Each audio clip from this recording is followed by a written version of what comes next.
Hi friends, welcome back to another episode of Generation Tech. My name is Alan. In a recent video, we talked about the Rebellion's futile anti-Vader drill. In the comments, someone asked, what if Palpatine put Anakin in a Grievous-like endoskeleton? I thought this would be a pretty cool topic to talk about, and so that's what we're going to be doing today. First, we're going to be looking at Vader's armor, why it's bad, and why Palpatine probably made it that way. Then we're going to be looking at Grievous's cybernetic body, and what would actually happen if we combined Anakin and a Grievous-like endoskeleton. Now, we have a video that extensively covers everything Vader's suit does, including how he recycles his own waste into sorrow and anger paste, which he then consumes and turns into dark side energy. If you want to learn more about this, you're exactly the type of person I would have a very deep and engaging conversation with. That video is on our homepage. Now, one of the major points of that video is that Vader's suit of armor is terrible. Now, one of the reasons for this is obviously because Star Wars was shot in the 70s and with a relatively small budget, especially compared to large sci-fi blockbusters today.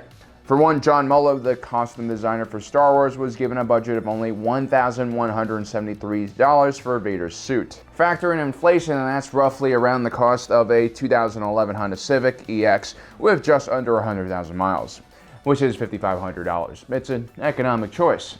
And so with that limited budget, Mullo put some plastic plate armor over a leather jacket, and that was that. Also, Alec Guinness was 63 when he played Obi-Wan Kenobi. Back then, 63 was actually old, and rich and famous people weren't injecting stem cells into their joints and sucking the souls out of babies to prolong their own life. So those are some of the reasons why the whole duel on the Death Star was kind of awkward and stiff looking. But hey, people back then had much better imaginations, and that scene was probably as epic and intense as when Michael Jackson dangled his baby out of his window. For those youngins who don't know what I'm talking about, that was the event that inspired the scene from the live-action Lion King film where the baboon dangled Childish Gambino in lion cub form over a cliff. Which is really nonsense because baboons are vicious animals and they would have ripped that lion cub apart. Baboons are basically like tiny Jason Stathams or a larger version of Kevin Hart. They are remorseless killers and are equally as dangerous as dolphins. Thank God animals are the size they are. Anyway, we got sidetracked by my fear of brolic primates. So why was Vader so stiff in the lore? Well, first, Anakin weighed around 264 pounds in his suit of armor, which means that his suit of armor weighed anywhere from 60 to 80 pounds, which is definitely enough to slow you down and prevent you from being very mobile, even if that weight is evenly distributed all across your body.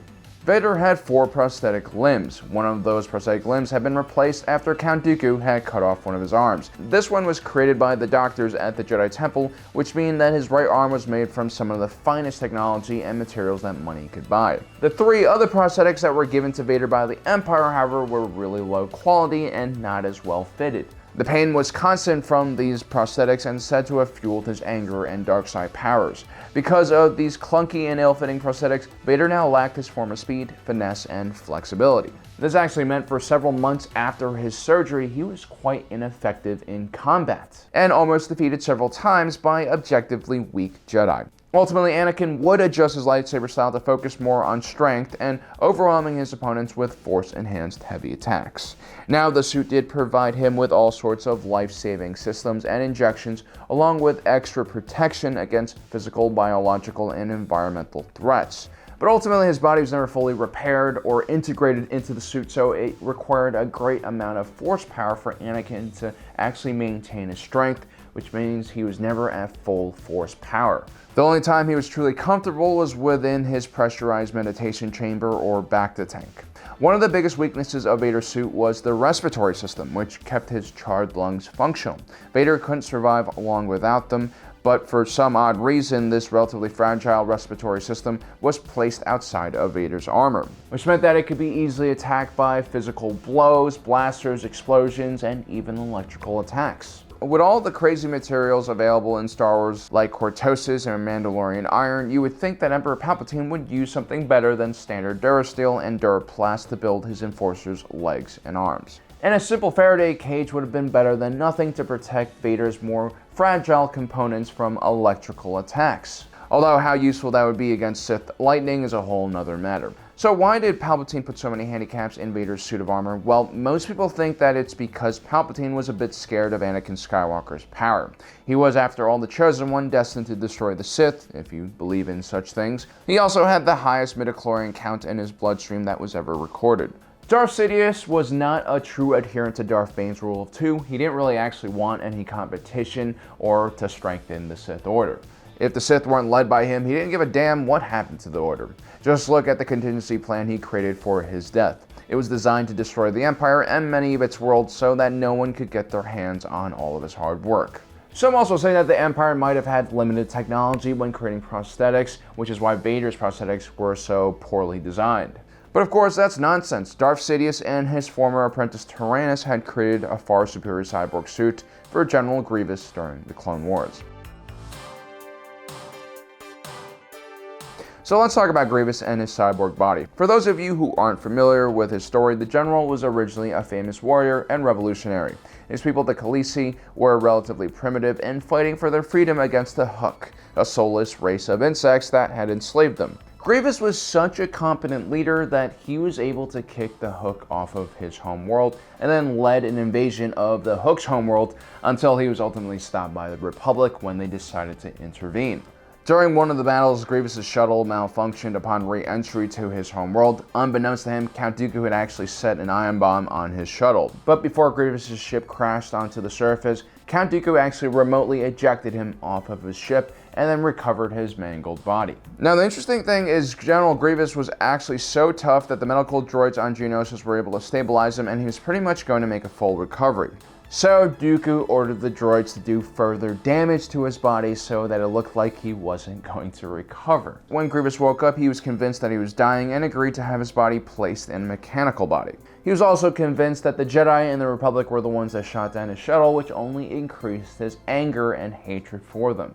The Geonosians placed Grievous' brains, eyes, spinal cord, heart, lungs, and some other important organs inside of a duranium alloyed body. Duranium was a tough military-grade alloy that was stronger than titanium and also lighter than transparent steel. It had an extremely high melting point, which meant that it was kind of tough to work with, but it also meant that it was lightsaber resistant. Surprisingly, even the primitive Klingon and the alien-loving human traders known as the Federation would go on to use this material to plate their puny ships. The only thing that Grievous demanded before he was operated on was that they wouldn't touch his brain and would leave his personality intact. Of course, Dooku and the Geonosians didn't listen. They modified his memories, increased the activity in the part of his brain that was full of hatred and rage, and also enhanced his reflexes, motor skills, and equilibrium. This was so Grievous could fully use his new, very powerful six-limbed body. His eyes were also enhanced as well to give him sharper vision. The Sith had also spiked Grievous' blood with the blood of the late Jedi Master Sifo Dyas, but unfortunately for Grievous, this did not give him any force powers or enhanced force sensitivity. But even without the Force, Grievous, combined with his newfound speed, agility, and that processor in his brain that sped up his reaction time, was an extremely formidable fighter. He was also a fanatic trainer and learned every form of lightsaber combat and created his own form. His cyborg body was said to be able to deliver 20 strikes per second, which was easily enough to overwhelm even the most talented Jedi.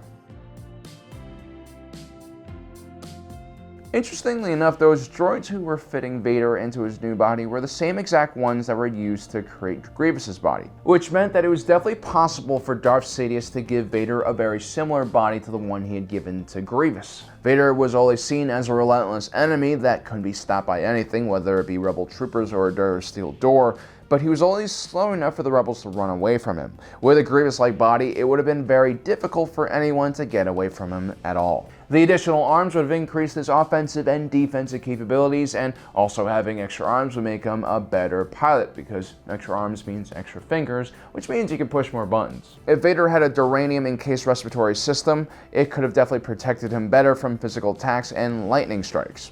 Now, the one major difference between Vader and Grievous is the fact that Anakin's body was still pretty much intact. I'm not really sure what happens to your force powers if you lose all of your flesh, but even without the entire body transformation, we can agree Vader would be even more badass than ever. So as you can see, Anakin Skywalker is this figure who was never able to reach his full potential. I'm sure if he had been given Grievous's endoskeleton, he'd be a lot more powerful than what we see even in the movies. And he was already a pretty formidable Sith Lord. Anyway, guys, I hope you enjoyed today's episode. Don't forget to subscribe and hit that notification button so you don't miss out on the rest of our awesome content. As usual, thanks for joining us today. If you're watching this, you are Generation Tech.